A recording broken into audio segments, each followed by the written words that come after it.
G Podcast episode ke-6. Kali ini kita akan membahas tingkatan-tingkatan orang yang suka kultur Jepang. Selengkapnya di G Podcast.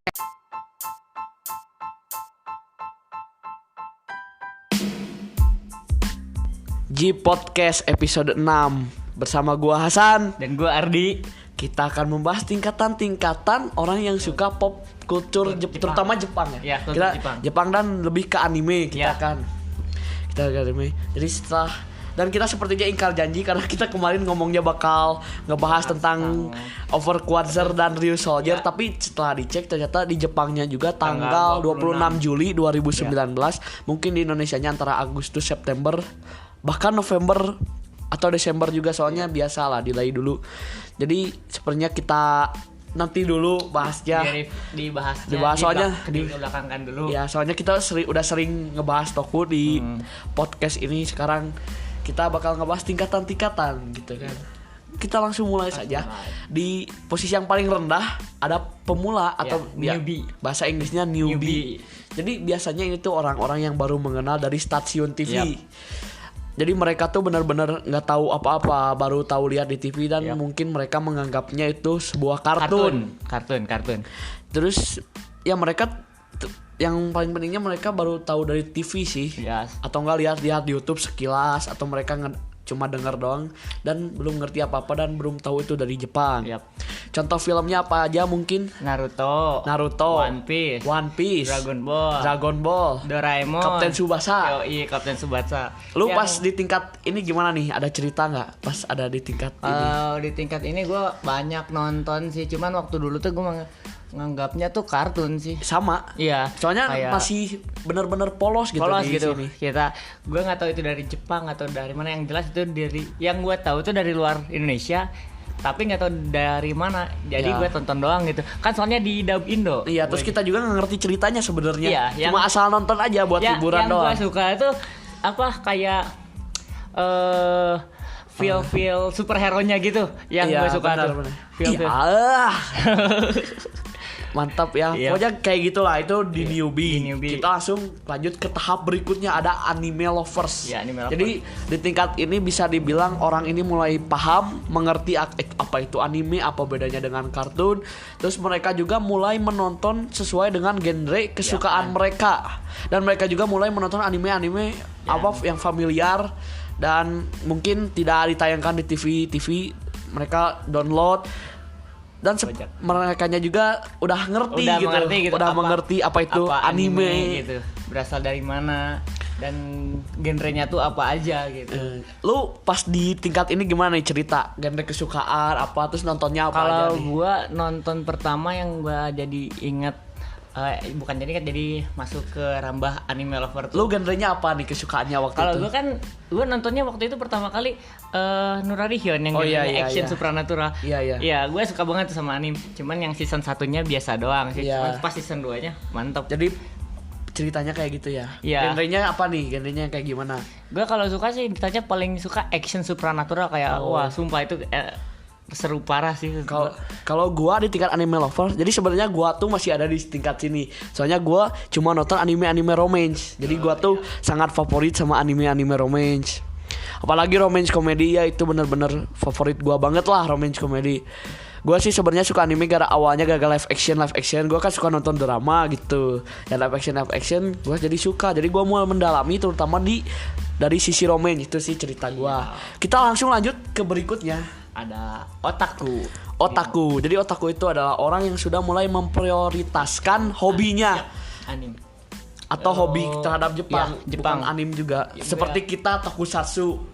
Ya, jadi otaku itu sebenarnya bukan anime doang ya, sesuatu yang kayak ke pop kultur. Atau enggak ke kultur Jepang yang benar-benar kita tuh suka banget, kayak ngebela-belain beli figur kayak gitu kan. Beli figur, kita nggak mentingin nonton daripada belajar. Terus kita datang ke event-event, mungkin kita gitulah, masuk grup-grup kayak gitu, ngobrolinnya pokoknya obrolan. Di tingkat ini juga misalnya kita dari sudut pandang anime nontonnya juga sudah mulai ke semua genre ya, bisa dibilang ke semua genre, termasuk ecchi gitu ecchi kan? Kayak gitu pokoknya udah hampir semua genre dan sudah mulai menguasai anime-anime yang kurang familiar bisa dibilang seperti lu gitu. Lu gimana nih ceritanya di tahap otaku? Jadi lu di sini udah tahap otaku ya, bisa dibilang. Bisa dibilang gue otaku. Dan gimana ceritanya Anda di tahap ini ke event-event kayak gitu gimana? Kalau ke event-event sih seru. Pertama kali gue ke event tuh kelas 3 SMP. Berarti itu Anda udah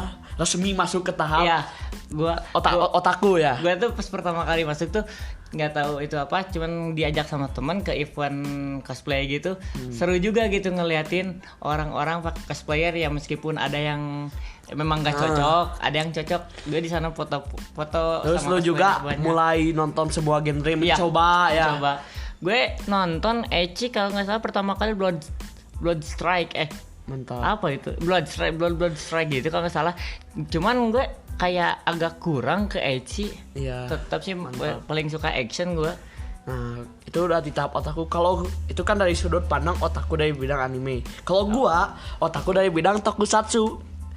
Nih pengalaman, kalau udah ada di tahap gua tuh awalnya cuma nonton yang sekarang, tapi saat lu udah nyampe di tahap otaku di bidang tokusatsu, lu bakal ngedownloadin tuh banyak di laptop, bakal di batch gitu, terus lu nontonnya maraton. Terus aja lu nonton hampir tiap hari lu pasti nyempetin lah buat nonton toku. Itu si otaku pasti tiap hari dia ada nyempetin waktu untuk di hobinya, untuk melakukan hobinya. Ada juga ya macam-macam, bisa otaku ke drama, dia bakal nonton drama. K-popper juga itu yang udah ikut ke event-event yang kayak gitu, itu udah bisa dibilang otaku juga ya. Iya. Ngebuang uang banyak gitu kan. Iya, pokoknya itu udah dibilang otaku lah. Terus kita ke tahap selanjutnya aja ya. Yaitu wibu yang sering dibilang bahasa internasionalnya wibs, dan sering jelek-jelekin orang. Jadi sekarang di Indonesia tuh wibu mengalami penyempitan arti gitu, bisa dibilang penyempitan arti. Jadi sebenarnya wibu itu apa? Wibu itu sebutan ke orang-orang yang benar-benar kayak terobsesi banget buat Jepang. Kultur dan Jepang. Dan itu omongannya dari orang Jepang untuk orang di luar Jepang ya. Sebenarnya kalau wibu tuh untuk orang-orang Indonesia doang ya. Kalau orang lain Wibs. yang internasional nyebutnya wibs gitu. Benar-benar kayak mereka tuh benar-benar pingin ke Jepang banget gitu. Kayak terobsesi. Terus mereka juga kehidupan sehari-harinya ngomongnya udah dicampur-campur, watashi. Watashi wa apa? Terus makan udah pakai sumpit, udah sebelum makan yang lain berdoa, ini malah ngomong itadakimasu gitu kan. Terus baju atau fashionnya udah kayak gitu, rambut poni gitu kan. Itu udah nggak banget gitu. Itu. Kita nggak sampai di tingkat itu. Dan kalau kalian dibilang ibu jangan mau gitu, itu tuh ejekan ya dari orang sananya. Jadi itu sebenarnya tidak baik sih ya. Kurang baik, bukan tidak baik, kurang baik. Lebih mementingkan budaya Jepang gitu daripada budaya sendiri. Jadi terus misalnya mereka lagi ngobrolin tentang apa, misalnya ngobrolin politik negara, pasti mereka tuh menjunjung tinggi Jepang banget gitu. Padahal lu kan orang Indonesia gitu. Ya junjung tinggi Indonesia aja, Jepang kayak gitu. Coba misalkan itu tuh tipe-tipe pencinta anime yang ngeselin. Itu wibu tuh ngeselin sebenarnya. Coba kayak gini misalkan contohnya kayak wah cenah presiden Indonesia ke gini ya, mending di Jepang. Mending aja Jepang gitu. Iya gitu. Terus pendidikan Indonesia kayak gini sih, mending di Jepang udah bagus ya. Kan beda kan, gitu. Mereka negara maju, kita negara berkembang. Itu udah ngeselin pokoknya. Udah yang kayak gitu udah gitu kan. Nggak bisa, udah menjunjung tinggi banget gitu. Menjunjung tinggi banget yang namanya Jepang gitu. Itu sangat berlebihan sih bisa dibilang. Ya mungkin segitu ya, karena kita juga belum sampai di tahap itu. Ya belum. Jadi kita nggak ada pengalaman di tahap itu, dan kita sampai di tahap yang paling tinggi, paling parah. Gila. Ini paling pokoknya janganlah. Hikikomori. Jadi itu adalah orang yang sudah benar-benar mengisolasi dirinya di rumah. Kalau lu dengar ada kata-kata wibu no life. Nah, itu sebenarnya hikikomori. Jadi dia benar-benar nggak mau terhubung banget, ya. Dan terhubung dengan dunia luar, makan di rumah, tidur di, pokoknya benar-benar nggak peduli sama dunia luar. Biasanya itu sih orang-orang yang stres atau orang udah dewasa ya, yang udah nggak sekolah kayak gitu. Kerjaannya tuh cuman diem di kamar, bahkan kayak dari kamarnya ke dapur aja katanya malas gitu. Dan hikikomori bukan untuk dia kebiasaannya bukan nonton anime. Jadi ini disebutan untuk orang yang benar-benar mengisolasi. Baik dia di rumahnya mau ngapain, tapi benar-benar mengisolasi diri lah. Gak mau terhubung sama dunia luar gitu. Itu parah banget. Parah. Nggak bisa. Ya jadi itu aja ya. Sekarang video singkat aja nih. Video salah Pak. Podcast singkat kali ini. Ini podcast singkat ya, maaf. Podcast singkat ya, mungkin kita ada beberapa update ya dari dunia perjepunan nih. Kalau dari dunia tokusatsu ya itu sih, kalau di Indonesia mau hype-nya Overquarter ya. Gak ada lagi. Ya nggak tahu gitu kita. Jadi ini ya, mungkin segitu aja ya. Iya. Episode singkat saja. Ini hanya episode singkat ya. Episode singkat santai, yang penting kita naik gitu. Semoga ada pendengarnya. Amin ya Allah, amin. Mungkin segitu aja podcast kali ini. Gua Hasan cabut. Gua Ardi cabut juga. Sampai berjumpa di episode berikutnya. Bye.